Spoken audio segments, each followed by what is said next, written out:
Shalom, Jemaat GBI Kapasari yang saya kasih.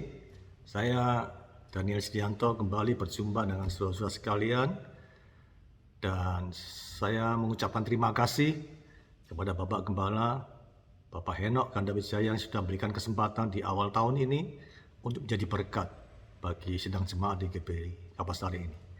Dan tak lupa juga saya mengucapkan selamat Natal 2021 dan selamat memasuki tahun yang baru, tahun 2022, dengan penuh keyakinan bahwa Tuhan senantiasa memimpin perjalanan hidup kita. Judul renungan pada kali ini saya beri judul Ebenezer. Mungkin sebagian dari saudara rada asing dengan istilah ini, atau sebagian juga sudah mengenal apa istilah Ebenezer itu. Dan supaya kita semua memahami lebih dalam lagi tentang makna Ebenezer ini, marilah kita membaca di dalam 1 Samuel pasal 7 ayat 12 agar kita memahami dan menerima berkat dari Tuhan dari makna kata Ebenezer ini. 1 Samuel 7 ayat 12 demikian bunyinya. Kemudian Samuel mengambil sebuah batu dan mendirikannya antara Mispa dan Yesana. Ia menamainya Ebenezer. Katanya, sampai di sini Tuhan menolong kita. Samuel menulis ini, latar belakangnya adalah ketika bangsa Israel pada waktu itu ditindas oleh bangsa Filistin dengan berat. Oleh karena keberdosaannya, karena mereka telah jauh kepada Tuhan. Kemudian bangsa Israel ini menjerit, memohon pertolongan dari Tuhan. Kemudian Tuhan mengutus Nabi Samuel untuk datang menegur bangsa Israel. Kemudian bangsa Israel ini bertobat dan melakukan puasa raya. Dan akhirnya Tuhan menolong, melepaskan mereka dari penindasan bangsa Filistin. Oleh sebab itu, Samuel mendirikan tugu peringatan yang diberi nama Ebenezer, Stone of Help, yang artinya sampai di sini Tuhan menolong kita. Nah, saudara-saudara, apa saja makna Ebenezer ini bagi Samuel yang dapat menjadi sebuah perenungan bagi kita ini. Sehingga di dalam memasuki tahun 2022 ini kita mantap melangkah dengan penuh keyakinan. Ada 3 poin yang akan saya angkat sehubungan dengan makna kata Ebenezer ini yang akan menjadi bahan perenungan kita pada kali ini. Yaitu yang pertama, Tuhan adalah sumber kekuatan kita. Samuel mendirikan tugu peringatan Ebenezer ini. Yang pertama adalah karena Samuel mengalami bahwa Tuhan adalah sumber kekuatannya. Dikatakan dalam 1 Samuel 7 ayat 10, sedang Samuel mempersembahkan korban bakaran itu, majulah orang Filistin berperang melawan orang Israel. Tetapi pada hari itu Tuhan mengguntur dengan bunyi yang hebat ke atas orang Filistin dan mengacaukan mereka sehingga mereka terpukul kalah oleh orang Israel. Saudara-saudara sekalian yang saya kasih, secara perhitungan manusia, formasi bangsa Filistin itu jauh lebih kuat, baik dalam jumlah pasukannya, baik dalam perlengkapan senjata peperangannya, dan baik dalam keadaan ekonominya dibanding dengan bangsa Israel.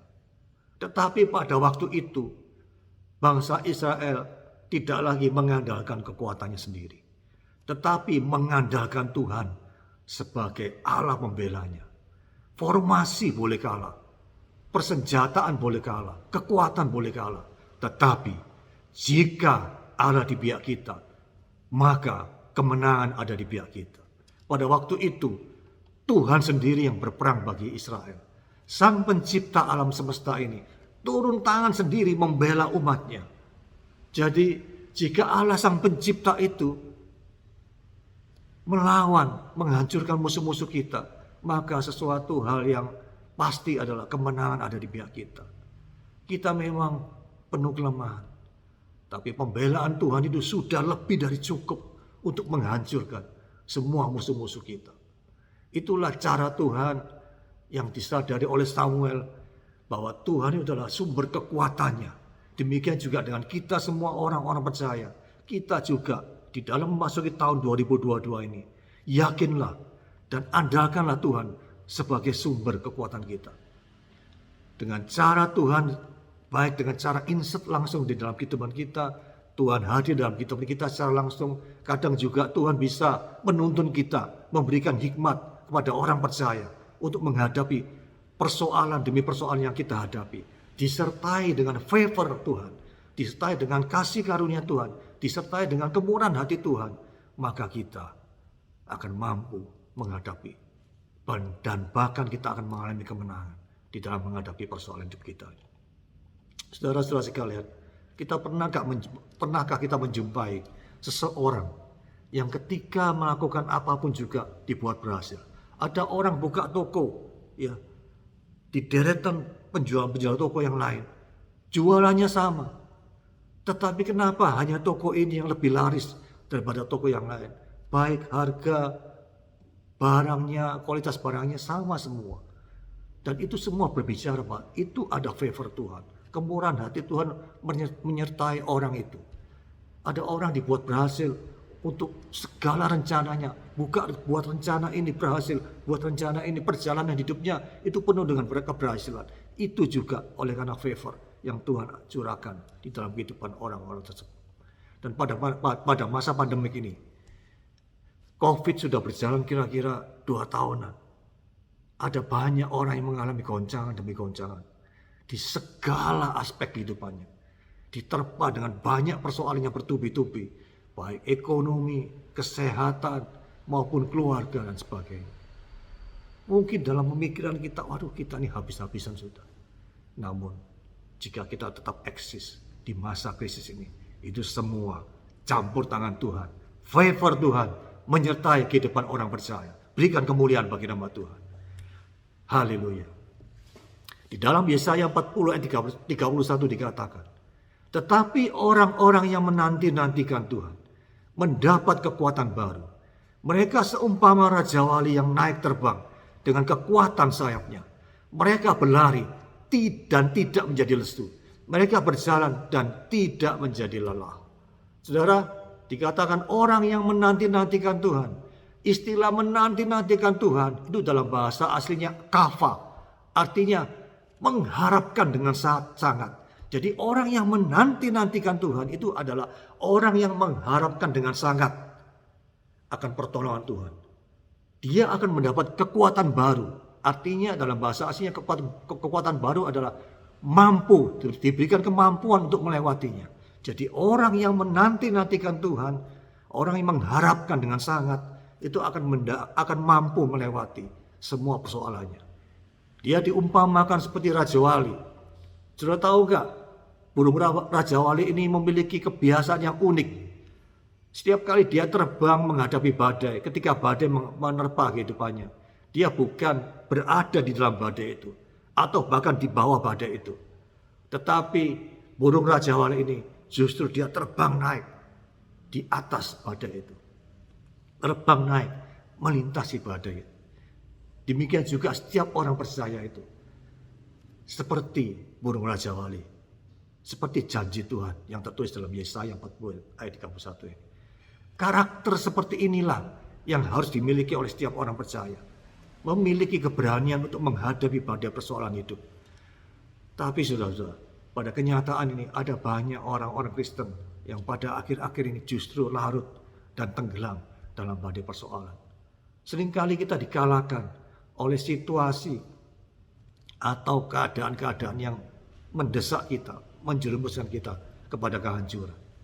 Sehingga frustasi, kecewa, putus asa, kehilangan sukacita yang terjadi. Bukankah Alkitab mengatakan bahwa kita semua ini adalah orang-orang yang lebih daripada pemenang oleh karena Dia yang telah mengasihi kita. Ada sebuah kisah seorang perenang legendaris wanita bernama Florence Gatwick.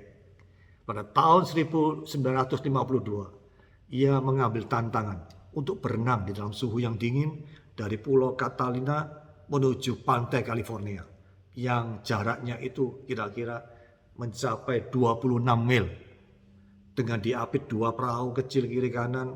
Selama 15 jam dia sudah berenang dari pantai Catalina. menuju pantai California. Setelah 15 jam dia berenang, dia melihat ada kabut yang menutupi sekitarnya, sehingga Florian Kettwig ini mulai ragu-ragu untuk dapat mencapai tujuannya. Dia nggak bisa melihat tujuan akhirnya, dan dia nggak bisa tahu seberapa lagi dia harus mencapai titik tujuannya. Akhirnya setelah sejam kemudian dia berenang sambil berpikir, akhirnya dia menyerah, minta ditarik oleh perahu kecil yang mendampinginya untuk keluar dari laut itu. Saudara, ketika Florian Kettwig ini berada di dalam perahu kecil ini sambil menghela nafasnya, dia akhirnya dapat melihat bahwa tujuannya hanya kurang 1 mil aja. Padahal jikalau dia mau memaksakan diri aja, pasti bisa mencapai tujuannya. Tetapi kemudian kegagalan ini tidak membuat Florian Kettwig ini frustasi. 2 bulan kemudian dia mencoba kembali tantangan tersebut. Dan akhirnya, singkat cerita, dia sukses menyeberang dari Pulau Catalina menuju pantai California.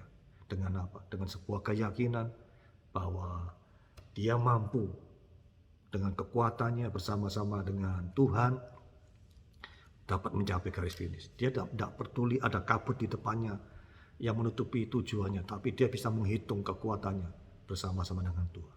Demikian juga dengan kehidupan kekristenan kita. Ada kalanya kabut persoalan itu lebih menutupi keyakinan kita, sehingga kita tidak bisa melihat kekuasaan Tuhan yang dahsyat, pertolongan Tuhan yang dahsyat.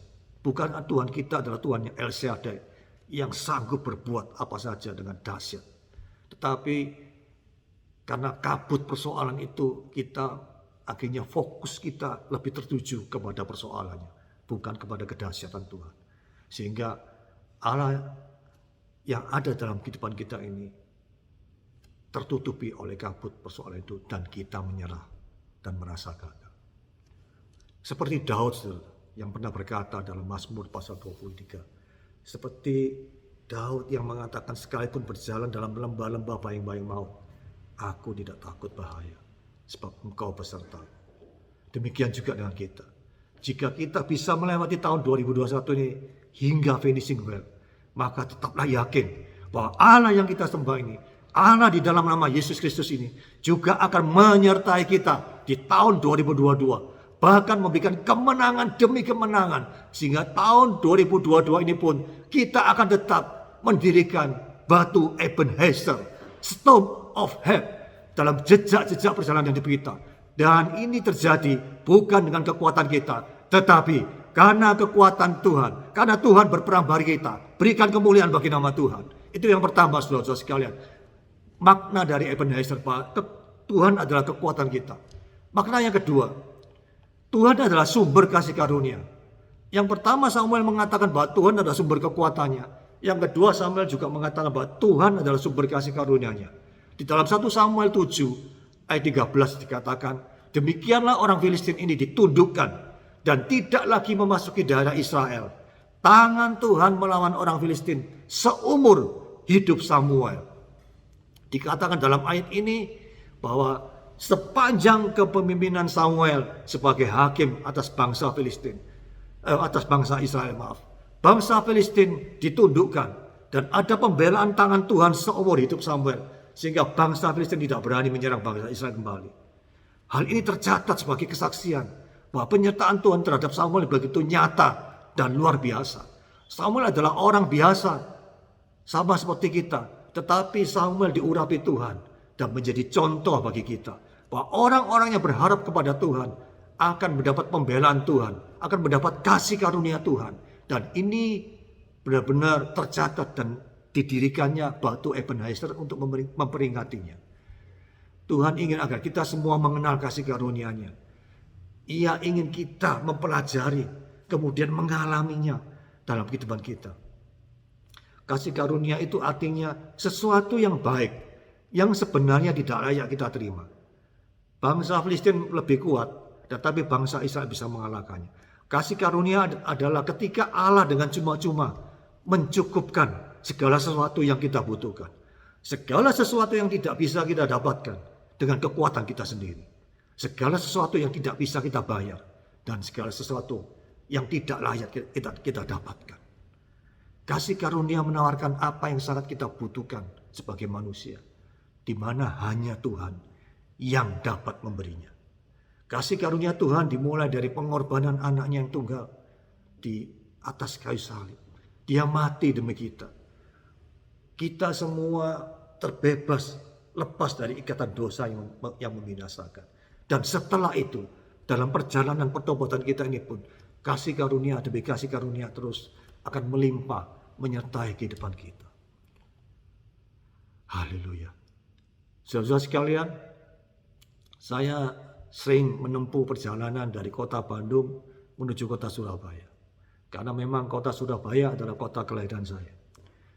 Saya lebih senang menggunakan mobil untuk perjalanan saya dari Bandung ke Surabaya. Karena sekarang sudah simple, ada tol. Sehingga tidak perlu lagi bermacet ria. Dengan mengikuti tol mungkin kira-kiraan 9 jam sudah sampai ke Surabaya. Jarak antara Bandung dan Surabaya itu kira-kira 800 km. Dan kapasitas tangki mobil saya itu jelas tidak mungkin dapat. Jika tangki bensin saya terisi penuh, tidak mungkin bisa mencapai 800 km, mencapai kota Surabaya. Karena tangki bensin yang mobil saya ini terbatas. Tetapi kenapa saya berani menempuh perjalanan yang jauh melebihi kapasitas dari tangki bensin saya?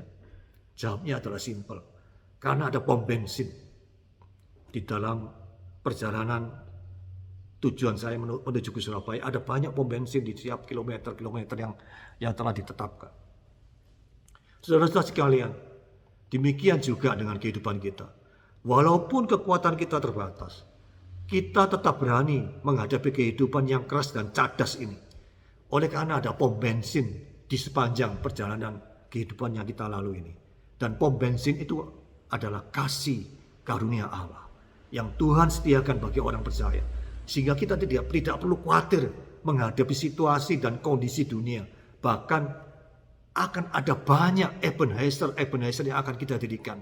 Oleh karena Tuhan yang sumber kasih karunia itu terus melimpahkan kasih karunia-Nya kepada kita semua. Berikan kemuliaan bagi nama Tuhan. Saudara-saudara sekalian, melangkahlah dan yakinlah bahwa tahun 2022 ini kita akan tetap eksis. Bahkan kita akan mengalami terobosan, mengalami kemenangan demi kemenangan. Karena ada kasih karunia demi kasih karunia melimpah di dalam kehidupan kita. Karena Tuhan adalah sumber kasih karunia kita. Haleluya. Saudara-saudara sekalian, itu yang kedua. Ya, yang pertama tadi adalah Tuhan adalah sumber kekuatan kita. Yang kedua, Tuhan adalah sumber kasih karunia kita. Yang ketiga, saudara, Tuhan adalah sumber kebenaran. Samuel mendirikan Ebenezer oleh karena pertama Tuhan adalah sumber kekuatannya, kedua Tuhan adalah sumber kasih karunia-Nya, yang ketiga Samuel meyakini bahwa Tuhan adalah sumber kebenarannya. Dikatakan dalam 1 Samuel 7 ayat 4, orang-orang Israel pun menjauhkan para Baal dan Asitoret dan beribadah hanya kepada Tuhan. Bangsa Israel punya pengalaman bahwa keberdosaannya itu telah menjauhkan mereka dari kasih karunia Allah. Ketika Nabi Samuel menegur dan mereka bertobat, Tuhan kembali membela dan memberikan kelepasan dari tekanan yang dilakukan oleh bangsa Filistin. Harusnya pengalaman ini membuat bangsa Israel itu jerah melakukan dosa. Demikian juga dengan kita. Jika kita pernah mengalami pertolongan Tuhan, maka harusnya hidup kita ini juga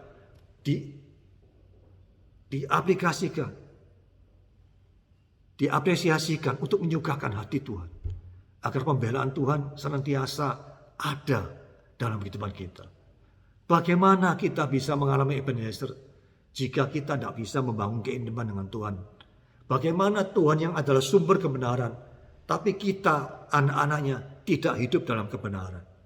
Tuhan yang adalah sumber kebenaran, jika kehidupan kita tidak sinkron dengan kehendak Bapa di surga, kita tidak akan bisa mengalami Ebenezer. Kita harus hidup dalam kebenaran. Dan kita harus membangun mesbah pribadi yang intim dengan Tuhan melalui doa dan membaca Alkitab setiap hari. Ada banyak orang percaya akhir-akhir ini tidak pernah membaca Alkitab, lupa berdoa. Akhirnya ketika persoalan datang, bukan cari Tuhan, tapi cari pendeta. Pendeta juga manusia, sama seperti kita. Penuh kelemahan. Orang penuh kelemahan, cari kepada orang yang penuh kelemahan, tidak akan mendapat pertolongan. Carilah Tuhan sebagai sumber kebenaran. Dengan apa? Dengan membangun satu hubungan yang intim dengan Tuhan, maka Tuhan itu akan memperdulikan kehidupan kita. Ada sebuah kisah yang dapat kita jadikan sebagai contoh di Alkitab, yaitu seorang nasir Allah yang bernama Simson.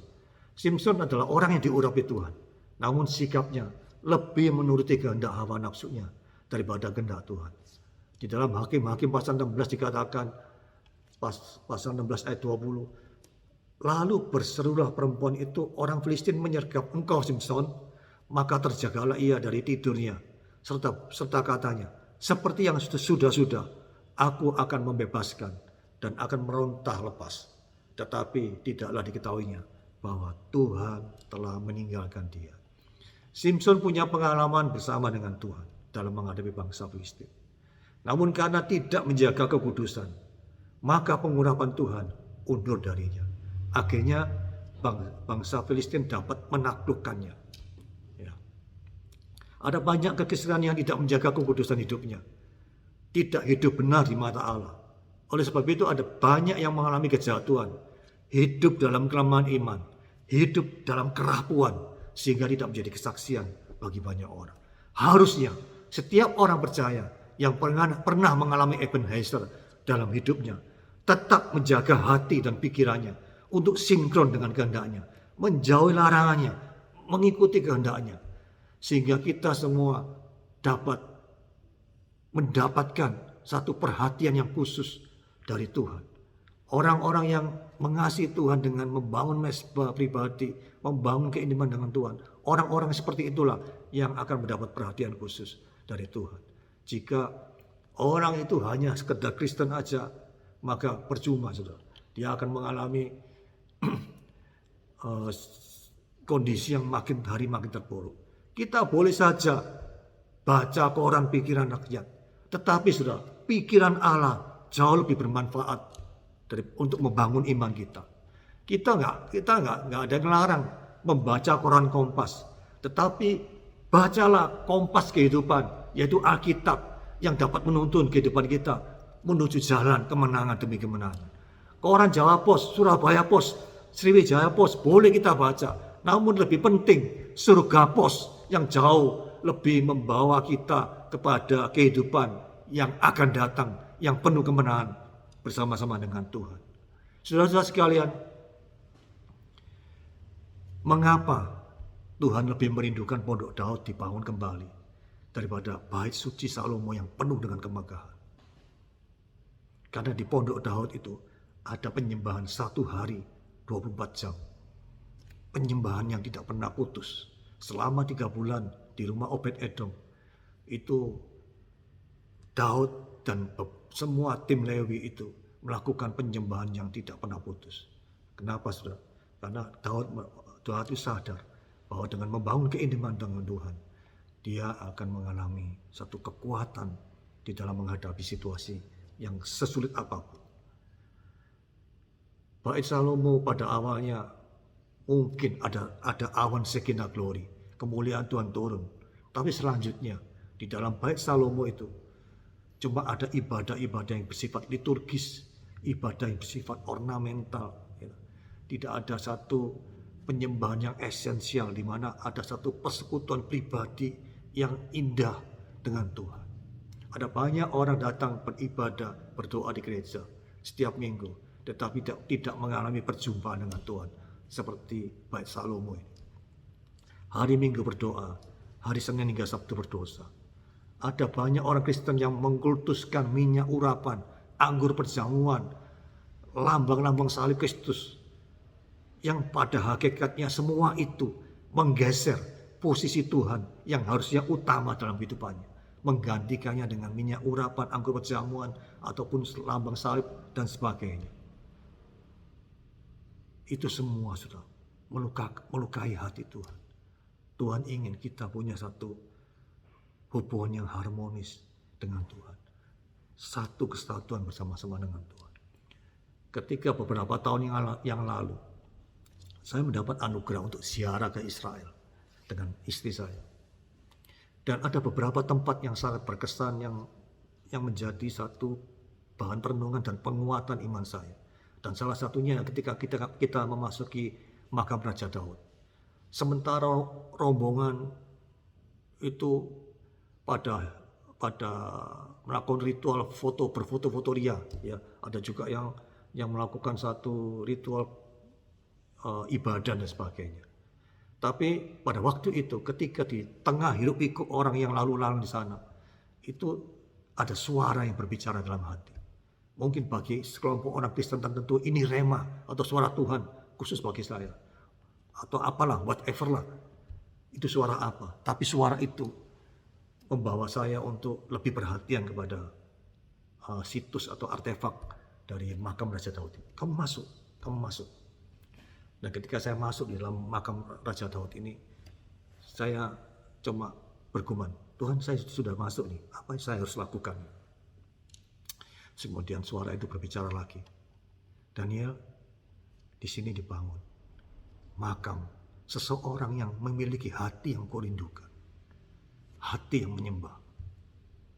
Saudara, ketika saya mendengar suara itu, tiba-tiba air mata saya meleleh begitu deras. Dan spontan saya berkata dalam hati saya pada suara itu, Tuhan, berikanlah hati itu, hati yang seperti itu kepada hati yang kau rindukan, hati yang menyembah. Saudara, pada akhir zaman ini, Tuhan mencari penyembah-penyembah yang benar, yang menyembah di dalam roh dan kebenaran. Saya percaya, saudara, ketika hidup kita benar di hadapan Tuhan, maka mata Tuhan itu akan tertuju secara khusus kepada kita. Dan kemenangan demi kemenangan akan senantiasa ada di pihak kita. Sehingga perjalanan hidup kita di tahun 2022 ini akan juga dipenuhi dengan Ebenezer. Karena Tuhan Yesus yang adalah sumber kebenaran itu mengerjakan dan campur tangan dalam kehidupan kita. Haleluya. Berikan kemuliaan bagi nama Tuhan. Itulah 3 hal yang menjadi perenungan kita di dalam memasuki tahun 2022 ini. Bahwa kita menyambut tahun 2022 dengan kesadaran Ebenezer, yang artinya kehidupan yang mengandalkan Tuhan dan menjadikan Tuhan sebagai Tuhan sumber kekuatan kita. Dan yang kedua, Tuhan sebagai sumber kasih karunia kita. Dan yang ketiga, Tuhan sebagai sumber kebenaran kita. Saya percaya, saudara, jika engkau merenungkan firman Tuhan ini, maka berkat Tuhan akan menyertai kita. Kita akan senantiasa mendirikan Ebenezer, karena pertolongan Tuhan tidak pernah meninggalkan kita. Selama tahun baru 2022, majulah di dalam Tuhan. Tuhan Yesus memberkati. Saudara, pada kesempatan hari ini, saya akan berdoa secara khusus bagi setiap pendengar di mana saja, yang mungkin secara tidak sengaja mendengar atau yang sengaja datang beribadah untuk mendengarkan renungan firman Tuhan pada hari ini. Dan pada saat ini, jika saudara-saudara sekalian dikuasai kekhawatiran dan ketakutan di dalam menghadapi tahun 2022 ini, oleh karena kondisi yang tidak menentu, minyak goreng udah naik, Gunung Semeru meletus, ya apalagi semua bahan-bahan naik semua, dan engkau lebih berfokus pada persoalanmu, pada permasalahanmu. Hari ini, saudara, saya mengajak saudara, mari serahkan hidupmu dalam tangan Tuhan. Karena Tuhan adalah Allah yang peduli, Allah yang mau repot bagi kita. Letakkan tangan kanan sudah di dada dan boleh berdoa kepada Tuhan. Ada sebuah lagu pujian yang sudah lama, yang jarang dinyanyikan. Dan kali ini, lagu ini benar-benar memberikan kekuatan bagi saya. Saya akan menyanyikan lagu ini, saudara mengikuti dengan baik, yang hafal bisa mengikutinya dengan tanpa melihat teks. Jika saudara butuh teks, carilah teksnya. Ya. Tenanglah kini hatiku, Tuhan memimpin langkahku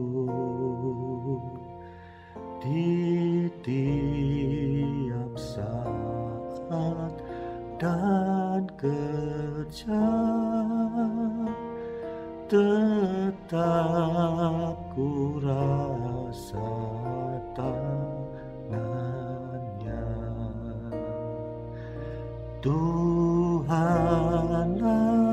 yang membimbingku, tanganku dipegang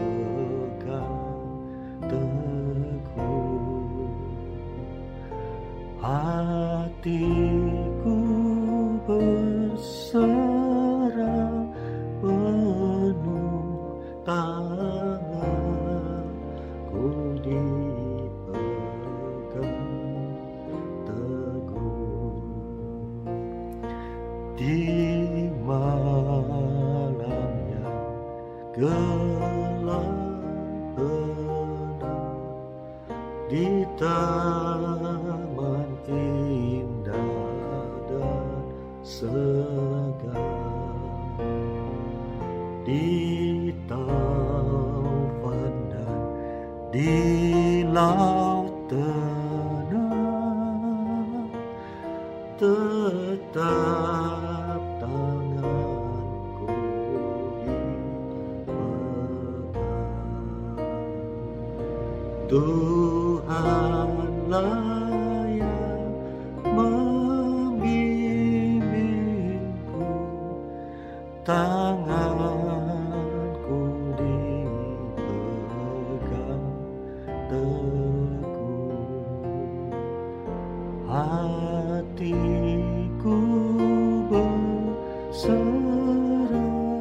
penuh, tanganku dipegang teguh. Tuhan Yesus, Engkau melihat setiap kita, setiap kami Tuhan Yesus, yang mungkin mendengarkan firman Tuhan pada pagi hari, disengaja ataupun tanpa sengaja, yang mungkin membawa persoalan-persoalan hidupnya begitu berat, sehingga ada di antara anak-anak-Mu ini tidak bisa melihat kedahsyatan-Mu di tengah badai. Badai kehidupannya menutupi seperti kabut yang menutupi pandangan mata imannya, sehingga tidak berani berharap, tidak berani mempunyai kekuatan untuk menghadapi tahun 2022 ini. Kami menepang tangan dari jarak jauh di dalam nama Tuhan Yesus Kristus. Di dalam nama Tuhan Yesus Kristus, Tuhan berikan kekuatan, Tuhan berikan kesadaran. Roh Kudus berbicara banyak melalui firman Tuhan yang diberitakan pada hari ini, sehingga setiap orang yang hari ini lemah secara iman, di dalam nama Tuhan Yesus akan mengalami penguatan oleh karena Roh Kudus yang bekerja. Ada kasih karunia Tuhan yang menyertai kehidupan setiap orang-orang percaya. Terima kasih Tuhan Yesus, di dalam nama Tuhan Yesus Kristus. Hari ini kami akan melangkah dengan penuh keyakinan memasuki tahun 2022 dengan penuh kesadaran bahwa Tuhan adalah kekuatanku, Tuhan adalah sumber kasih karuniaku, dan Tuhan adalah sumber kebenaranku. Dan kami akan mendirikan Ebenezer demi Ebenezer di sepanjang perjalanan tahun 2022 ini Tuhan. Terima kasih Tuhan Yesus. Hanya dalam nama Tuhan Yesus Kristus kami sudah berdoa dan mengucap syukur. Yang percaya katakan sama-sama amin.